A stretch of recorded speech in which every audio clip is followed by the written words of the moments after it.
Not gonna lie to you folks, I never thought I'd start off Season 2 with this, but with that said, after just seeing this movie, I gotta talk about it.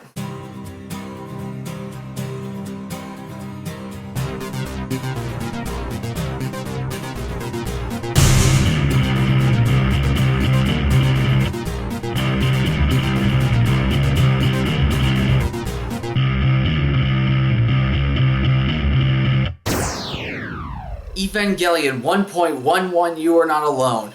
Now, I'm going to set up the context a little bit first before I get into this review, just so you know where I'm coming from. I have never seen anything related to Neon Genesis Evangelion before in my life, or Eva as supposedly all the fans call it. I have never seen any of the episodes, I've never seen the series, I've never seen any of the films until now. I have never read any of the manga. I do not know pretty much anything about this aside from what other people have told me. And I gotta say, I have never seen so many mixed reactions to an anime in my life. Or I should say a franchise. I've heard so many opinions ranging from it's one of the greatest anime series in my life, or it's one of the most over-pretentious pieces of crap I've heard in my life. I've heard so many reactions varying from those two extremes that I just don't know what to think about this. Ever since I started getting into anime a little over a year ago, I've always heard that Evangelion is famous.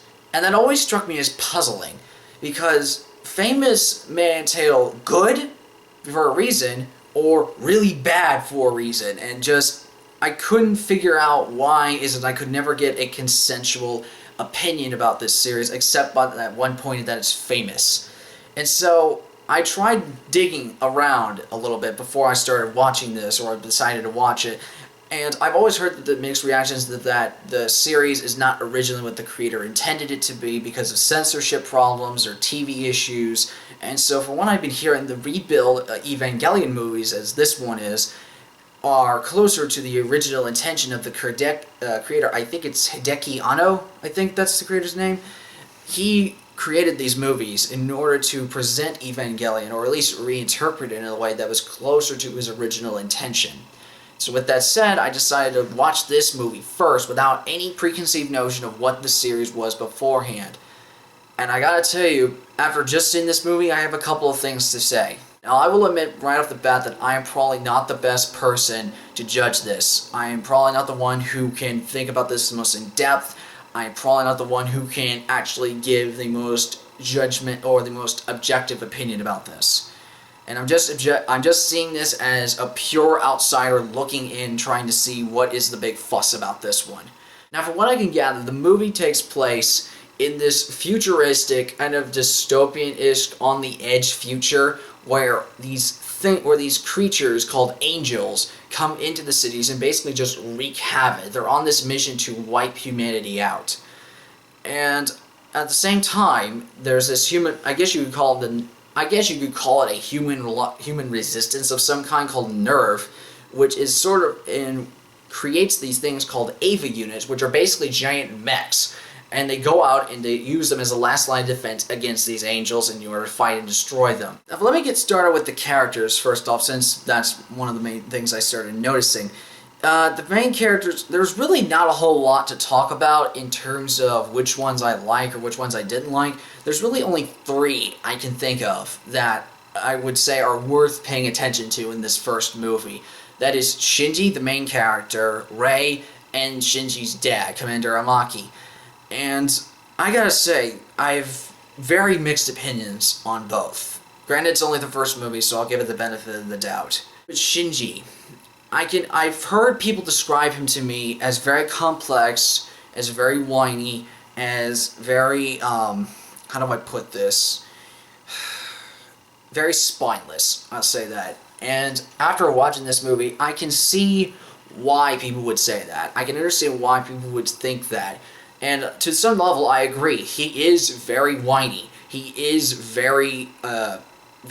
he is kind of a coward. He does have a lot of daddy issues. On one level, I sympathize with Shinji. On another level, I wish he would kind of grow a pair and just suck it up. I've never felt sympathy for a character and angry at them at the same time, because he's very scared a lot of the times throughout this movie, or pretty much throughout the entire movie. He feels very apathetic, he doesn't feel wanted, he doesn't feel needed, he wants to have a purpose, And yet at the same time, whenever he's called upon to have a purpose, he's always going to run away. Or he always wants to run away, or at least like to have that as an option. And I can't name another character in recent memory, or at least to my knowledge, where I've been both angry and sympathetic at the character at the same time. I applaud the movie for allowing me to do that because I've never done it before, but at the same time, it doesn't create the most likable character in the world. And then there's the character Shinji's dad. Now, I talked with one of my friends right before I started watching the series, I think about a few weeks ago, or maybe a month ago, and I asked him about Shinji's dad, because I heard a couple things about him, but not a whole lot, and he had known a little bit more about it than I did.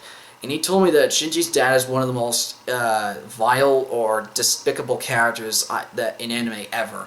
And after watching this, I completely agree. He is a douchebag. Actually, no, he's not a douchebag. He's a dick.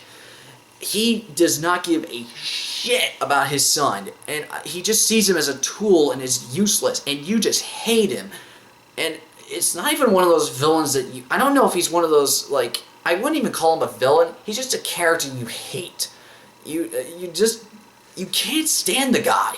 He sees his son as useless. He's just a tool to him, and you understand. That's one of the reasons why you're sympathetic towards Shinji. You understand that why he's this messed up, why he wants his dad to appreciate him. He wants him to be acknowledged and loved by him. I can't name a single one that's been this cold-hearted.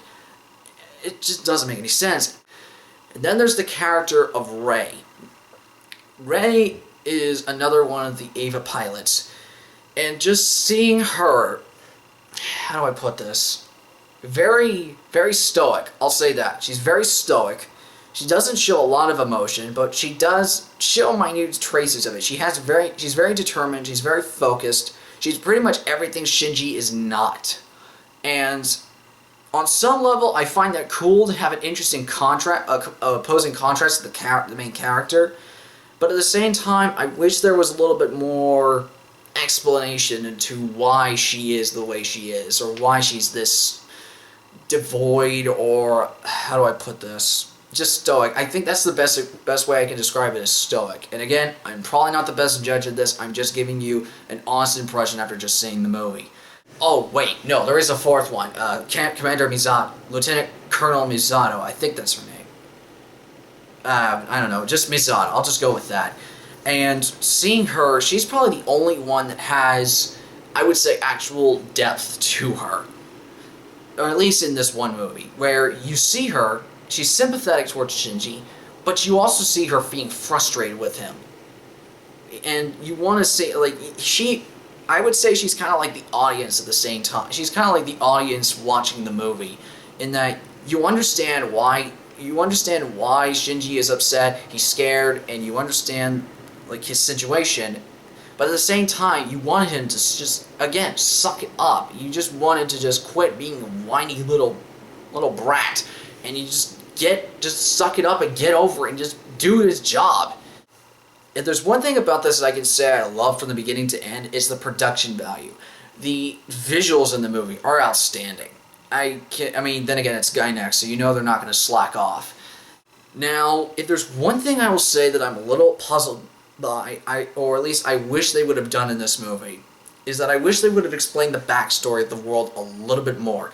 Yes, one of the characters, Misato, she explains a little bit of the backstory, setting up the world during the movie, but it's not really enough to explain why the world is in the current state that it's in, or why is it so messed up. And I wish they would have shown that a little bit more in the movie, or at least explained that a little bit more. Now my final verdict. Okay, varied cast of characters, excellent production value, interesting biblical undertones, and psychological drama. All three of those elements I do like. At the same time, the backstory itself is something to be desired. I really wish they would explain more why the world the way it is. Why are they in the conflict with the angels in the first place? So I guess that's really the only major thing I can think of that's wrong with this movie, or at least I wouldn't say wrong with this movie, but just lacking. Yeah, that's probably the best way to describe it, is lacking, is the backstory. I want to know more about the backstory. Other than that, everything else I enjoy. Again, really wrestling with this opinion. So, if I had to really think about this on an objective level, I would have to say that Evangelion 1.11, You Are Not Alone, is worth watching, but it's not perfect. So everybody, that's my thought on Evangelion 1.11. I hope you enjoyed this review, or at least some idea of review, or just getting an idea for it. And I apologize if I butchered this review. I'm very confused. I really admit I'm confused on this movie. I'm really trying to analyze it, and maybe I'll have to do another review on this same movie another time, just once I've seen all the movies and I've kind of pieced it all together and put it in my head. But for now, this is my thoughts on it. I'm sticking to it. And hopefully I'll have my next reviews up to you in a couple of days. So until next time, I'm Perry the One-Armed Legend. You name it, I can play it.